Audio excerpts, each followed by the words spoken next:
दोस्तों आज के इस वीडियो के अंदर बात करेंगे one of the best crypto exchange जहां पर अपन ट्रेडिंग करके अच्छा खासा पैसा कमा सकते हैं और अपना अमाउंट भी वहां पे सेफ रहे।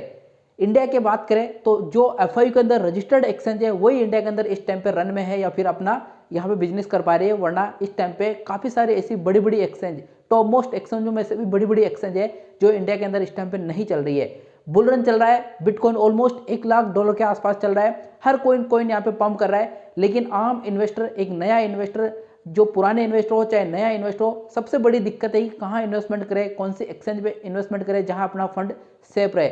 वजीरेक्स की हैकिंग के बाद क्रिप्टो मार्केट के अंदर स्पेशली इंडियन क्रिप्टो यूजर्स के लिए एक बड़ी प्रॉब्लम यहाँ पे हो गई है कि किस एक्सचेंज के ऊपर यहाँ पे फंड ट्रांसफर करे या फिर ट्रेडिंग करे जहाँ पे अपना फंड सेफ रहे।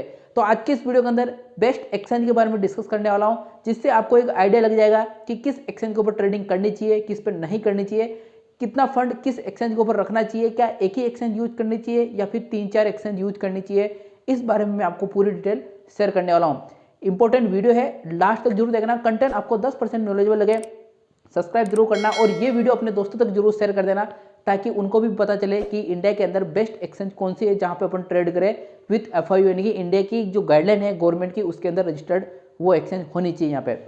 तो सबसे पहली जो अपनी प्रायोरिटी है यहाँ पे कि इंडिया के अंदर रजिस्टर्ड होना चाहिए, एफआईयू के अंदर रजिस्टर्ड होना चाहिए। और लगभग 30-32 ऐसी एक्सचेंज है पूरे वर्ल्ड की और इंडिया की मिला के जो एफआईयू के अंदर रजिस्टर्ड है। काफी सारे एक्सचेंज को आपने नाम भी नहीं सुना होगा, तो मैं आपको सारी चीजें आपको समझाता हूँ। यहाँ पे क्रिप्टो मार्केट के अंदर अगर आप इन्वेस्टमेंट करना चाहते हो तो यहाँ पे दो तरह के चीज़ों पे आप इन्वेस्टमेंट करते हो, मतलब प्लेटफॉर्म के ऊपर इन्वेस्टमेंट करते हो। एक होती है सेंट्रलाइज और एक होती है डिसेंट्रलाइज होती है। डिसेंट्रलाइज वो वॉलेट होते हैं, डेक्स एक्सचेंज होती है जहां काफ़ी कम लोग जाते हैं, काफ़ी कम लोग वहाँ पे ट्रेडिंग करते हैं क्योंकि डिपॉजिट और विड्रॉल के अंदर काफ़ी सारी दिक्कतें अभी तक देखने को मिली है यहाँ पे। तो अपन बात करेंगे सेंट्रलाइज एक्सचेंजों के ऊपर, क्योंकि डिसेंट्रलाइज के अंदर मैंने कुछ भी नहीं लिखा है यहाँ पे, और सेंट्रलाइज एक्सचेंजों का मैंने एक पूरा यहाँ पे चार्ट बना रखा है जो मैं आपके सामने शेयर करूंगा। सेंट्रलाइज एक्सचेंजों के अंदर इंडियन एक्सचेंज और इंटरनेशनल एक्सचेंज, दो एक्सचेंजों के बारे में बात करेंगे। एक तो इंडिया की जो खुद की अपनी इंडिया की एक्सचेंज है, वहां पे कौन सी बेस्ट एक्सचेंज है। दूसरी फॉरेन की एक्सचेंज कौन सी बेस्ट है जिसके अंदर अपन इन्वेस्टमेंट कर सकते हैं यहाँ पे। तो डिस्कस करते हैं वन बाय वन। पहले बात कर लेते हैं अपन इंटरनेशनल एक्सचेंज यानी कि फॉरेन एक्सचेंजों के बारे में। दुनिया की सबसे बड़ी एक्सचेंज है यहाँ पे बाइनेंस एक्सचेंज, जहाँ पे सबसे ज्यादा ट्रेड वॉल्यूम आता है। और यूं बोले कि क्रिप्टो मार्केट के अंदर अगर क्रिप्टो को इस पूरे वर्ल्ड के अंदर सर्कुलेट किया तो वो है यहाँ पे बाइनेंस एक्सचेंज, जहाँ पूरे वर्ल्ड के अंदर कोई ऐसी कंट्रीज नहीं होगी जहाँ पे बाइनेंस नहीं चलती होगी। कुछ गिनी चुनी जो कुछ गवर्नमेंट के साथ में नहीं बनी होगी, इस वजह से बाइनेंस नहीं चल रही होगी वहाँ पे, बाकी सब चल रही है। और इंडिया के अंदर भी रन में ऑफिशियल यहाँ पे एफआईयू के अंदर रजिस्टर्ड हो चुकी है और काफ़ी बार अपडेट भी आ चुका है और इस टाइम पे प्ले स्टोर के ऊपर भी अवेलेबल है। अगर आप बाइनेंस यूज करना चाहते हो उसका लिंक मैंने डिस्क्रिप्शन बॉक्स में भी दे रखा है, ऑफिशियल यहाँ पे। तो सबसे बेस्ट एक्सचेंज और सबसे बड़ी एक्सचेंज पूरे वर्ल्ड की मिला के बात करें तो बाइनेंस है, जहाँ पे सबसे ज़्यादा लोग ट्रेड करते हैं।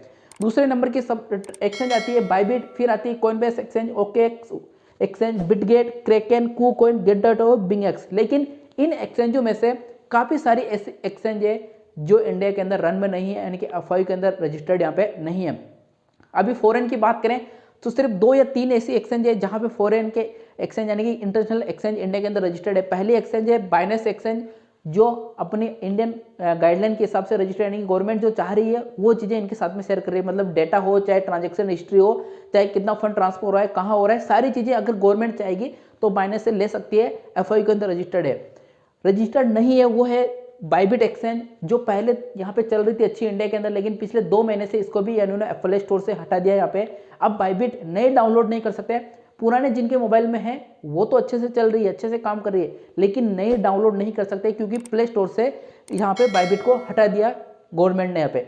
फिर आती है कॉइनबेस एक्सचेंज, ये भी बहुत बड़ी एक्सचेंज है और फंडामेंटली बात करें तो ये नंबर 2 को यहाँ पे सपोर्ट करती है। लेकिन इंडिया की बात करें काफ़ी लोग ट्रेड करते हैं, इसी वजह से बाइबिट के ऊपर काफ़ी लोग जा रहे हैं। यहाँ पे कॉइनबेस एक्सचेंज के ऊपर कुछ चीज़ें ऐसी है जो लोग पसंद नहीं करते, जिसकी वजह से बाइबिट को ज़्यादा यूज करें, इस वजह से ये बाइबिट नंबर 2 पे हो चुकी है।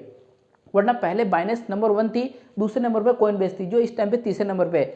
फिर यहाँ पे ओके की एक्सचेंज आती है, बिटगेट एक्सचेंज आती है। ओके के एक्सचेंज ने तो पहले एफआईयू के अंदर रजिस्टर्ड नहीं किया और नहीं वो करना चाहती। पहले जब एफआईयू की गाइडलाइन थी उस टाइम पे इन्होंने अपना बोरा बिस्तर समेट लिया कि हम आपकी कोई शर्त नहीं मानेंगे, तो वो पहले जा चुकी थी यहाँ पे। फिर आती है बिटगेट एक्सचेंज, जो काम कर रही थी यहाँ पे, लेकिन 2 महीने के अंदर बाइबिट और बिटगेट दोनों का यूआरएल ब्लॉक कर दिया गवर्नमेंट ने 2 महीने पहले यहाँ पे। अब देखते हैं कब होगा, रजिस्टर्ड हो जाएगा। इनकी तरफ से भी अपडेट बैक टू बैक देखने को मिल रहे हैं टाइम टू टाइम कि ये भी एफआईयू के अंदर प्रोसेस में है, अब रजिस्टर्ड हो जाएगा इनका भी। इसके बाद आती है क्रेकन और कूकॉइन, ऐसी एक्सचेंज है जो एफआईयू के अंदर रजिस्टर्ड है, प्ले स्टोर के ऊपर अवेलेबल है, लिंक भी मैंने डिस्क्रिप्शन में दे रखा है, यहाँ से आप डाउनलोड कर सकते हो। उसके बाद आता है Get.io, बिंगएक्स, मैक्सिक ग्लोबल, बिटमार्ट, बिटकेट, इस तरह के काफ़ी सारी एक्सचेंज और भी है, लेकिन ये कुछ गिनी चुनी और अच्छी एक्सचेंज जो मैंने आपके साथ में शेयर की, इनमें कुछ मिस हो गए हो तो मेरे को कमेंट करके बता सकते हो। लेकिन इनमें से जो काम की एक्सचेंज है, दो ही एक्सचेंज इस टाइम पे इंडिया के अंदर रन में है और दो ही अपन यूज कर सकते हैं, पहली बाइनेंस एक्सचेंज, दूसरी कूकॉइन एक्सचेंज जो इंडिया के अंदर रन है। दोनों अच्छी एक्सचेंज है और बाइनेंस तो नंबर 1 ही है। तो फॉरेन एक्सचेंजों की बात करें तो आप बाइनेंस एक्सचेंज ही यूज करना, दूसरी एक्सचेंज की तरफ जाना चाहते हो तो उसको एक सब्स्टिट्यूट के रूप में रखना है। मतलब अगर आप $1000 कहीं इन्वेस्टमेंट कर रहे हो तो $200-300 किसी दूसरी एक्सचेंज के ऊपर, बाकी आपका मेन पोर्टफोलियो आपको बाइनेंस के ऊपर। अब 2-3 एक्सचेंजों का यूज करने का क्या फायदा होता है वो मैं आगे बताऊंगा यहाँ पे। तो 2 इंटरनेशनल एक्सचेंज है, बाइनेंस और कूकॉइन, जिसका आप यहाँ पे यूज कर सकते हो। इंडिया की गाइडलाइन के हिसाब से ये अब लोग यहाँ पे नहीं होने वाले क्योंकि गवर्नमेंट के हिसाब से काम कर रही है। अब आते हैं इंडियन एक्सचेंजों में। वजीरेक्स पहले नंबर 1 थी इंडियन एक्सचेंज, लेकिन हैकिंग के बाद सारा मामला चौपट हो चुका है, इमेज भी डाउन हो चुकी है, फंड भी पूरा नहीं दिया, रीबैलेंसिंग की, उसके अंदर भी लोगों को नहीं सेटिस्फाई कर पा रहा है। कुल मिला के वजीरेक्स का जो बिजनेस है वो ठप हो चुका है और वजीरेक्स इंडिया से कहीं ना कहीं थोड़ी सी साइड मूवमेंट हो गई, गायब हो चुकी है। यहाँ पे लोगों का ट्रस्ट वजीरेक्स के ऊपर बिल्कुल भी नहीं है। अगर मैं इसको यहाँ पे नहीं भी लिखता तो अभी काफी लोग बोलते हैं कि वजीरेक्स भी तो थी, लेकिन इसलिए मैंने यहाँ पे लिखा हुआ है, बाकी इसका अब कोई रोल नहीं है इंडियन क्रिप्टो मार्केट के अंदर। यहाँ पे तो बेस्ट कौन सी है, वो है यहाँ पे इंडिया की CoinDCX एक्सचेंज। इस टाइम पे सबसे ज्यादा जो ट्रेड वॉल्यूम आ रहा है इंडियन क्रिप्टो मार्केट के अंदर इंडियन इन्वेस्टर का, वो आ रहा है CoinDCX के थ्रू। यहाँ पे CoinDCX प्योर इंडियन प्रोजेक्ट है और सोशल मीडिया, ट्विटर के ऊपर, एक्स के ऊपर इनके सीईओ तीनों जो सीईओ है वो लगातार एक्टिव है, नए नए डेवलपमेंट भी कर रहे हैं, एक्सचेंज को बिल्ड कर रहे हैं। एक्सचेंज के अंदर काफी सारी चीजें अपने को देखने को मिल रही है, जैसे बाइनेंस के अंदर अर्न वाला सेक्शन आता है, फ्यूचर ट्रेडिंग होती है। अब तो यहाँ पे आईएनआर के अंदर फ्यूचर ट्रेड होने लग गई है, स्पॉट के अंदर ट्रेडिंग ऑलरेडी हो रही थी। CoinDCX के थ्रू आप बाइनेंस के ऊपर ट्रांसफर भी कर सकते हो, बाइनेंस से CoinDCX के ऊपर ट्रांसफर कर सकते हो और CoinDCX से अपने आईएनआर के अंदर कन्वर्ट करके अपने बैंक अकाउंट तक भी पैसा पहुंचा सकते हो CoinDCX के थ्रू। इस टाइम पे स्पॉट के अंदर सबसे ज्यादा ट्रेड वॉल्यूम आ रहा है यहाँ पे CoinDCX के ऊपर। इंडियन एक्सचेंज है CoinDCX, इसके ऊपर आ रहा है यहाँ पे इंडियन यूजर्स का। यहाँ पे फिर बात है कोइन स्विच का कर सकते हो, बिटबीनेस का भी बोरे बिस्तर लगभग बंद हो चुका है, सन क्रिप्टो ठीक ठाक चल रही है, लेकिन इसके ऊपर भी काफी प्रॉब्लम डिपॉजिट और विड्रॉल के अंदर देखने को मिल रही है। इसके अलावा भी 3-4-5 एक्सचेंज और भी है, लेकिन उनका नाम लेना ठीक नहीं है क्योंकि प्रॉब्लम सबके साथ में एक चीज है यहाँ पे, डिपॉजिट और विड्रॉल की। बाइनेंस के ऊपर लोग P2P करके डिपॉजिट विड्रॉल कर लेते हैं, लेकिन अकाउंट ब्लॉक होने की चांसेस काफी ज्यादा होती है, तो वहां पे भी प्रॉब्लम है डिपॉजिट विड्रॉल की।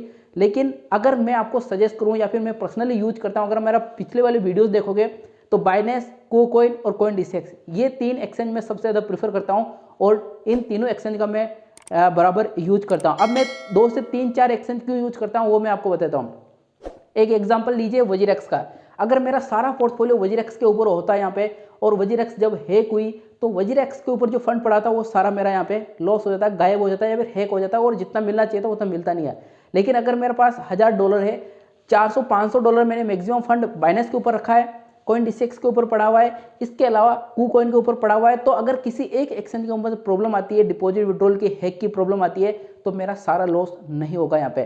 तो आपको भी यही सलाह देता हूँ, यही सजेशन देता हूँ कि डिफरेंट एक्सचेंज यूज कीजिए। एक ही एक्सचेंज के ऊपर अपनी मेहनत का सारा पैसा नहीं लगाना है और एक ही एक्सचेंज के ऊपर ट्रेड नहीं करनी है। अपने को कम से कम 2 से 3 एक्सचेंज यूज करनी है जहाँ पे अपने फंड थोड़ा सा सेफ रहे और थोड़ा सा डाइवर्सिफाई रहेगा। तो आपको भी यहाँ पे थोड़ी सी ये जब हैक होती है या फिर डिपॉजिट विड्रॉल के अंदर प्रॉब्लम होती है तो थोड़ा सा आप यहाँ पे सेफ जोन में रहोगे, कहने का मतलब है। तो अगर कोई यूज करना चाहता है, पहली बार ये वीडियो देख रहा है और एक्सचेंज के बारे में ढूंढ रहा है, तो आपको 2 से 3 एक्सचेंज यूज करनी है जिसके अंदर बाइनेंस, कूकॉइन और CoinDCX, ये 3 तो आपको कंपलसरी यूज करनी है इस करंट टाइम में। आगे क्या होगा मेरे को नहीं पता और आप वीडियो कब देख रहे हो ये भी मेरे को नहीं पता है। हो सकता है 1 साल 2 साल बाद ये वीडियो देख रहे होंगे, उस टाइम पे सिचुएशन कुछ और हो और आज की डेट में कुछ और हो। इसी तरह का वीडियो मैंने 1 साल पहले भी बनाया था जहाँ पे वजीरेक्स को भी मैंने सजेस्ट कर रखा था, लेकिन अभी 3-4 महीने पहले वजीरेक्स के साथ में हैकिंग हुई और ये मार्केट से बिल्कुल भी गायब हो चुके हैं, लॉस हो चुका है। तो क्रिप्टो के अंदर कब क्या होगा कोई प्रेडिक्ट नहीं कर सकता है, लेकिन करंट सिचुएशन के अंदर आप बाइनेंस, इंडियन एक्सचेंज CoinDCX और कूकॉइन, इन तीनों का यूज आप यहाँ पे कर सकते हो। इन तीनों का लिंक भी मैं डिस्क्रिप्शन में दे दूंगा, वहां से आप डाउनलोड करना ऑफिशियल, क्योंकि किसी फेक एक्सचेंज अपने को डाउनलोड नहीं करनी है। बाकी आपके जो भी क्वेश्चन है, जो भी क्यूरीज है, कमेंट कर देना, उसका भी सोल्यूशन करने की कोशिश करेंगे। वीडियो कंटेंट आपको 10% नॉलेजेबल लगाओ, सब्सक्राइब करना। मिलते हैं नेक्स्ट वीडियो को नई अपडेट साथ में, तब तक के लिए जय हिंद।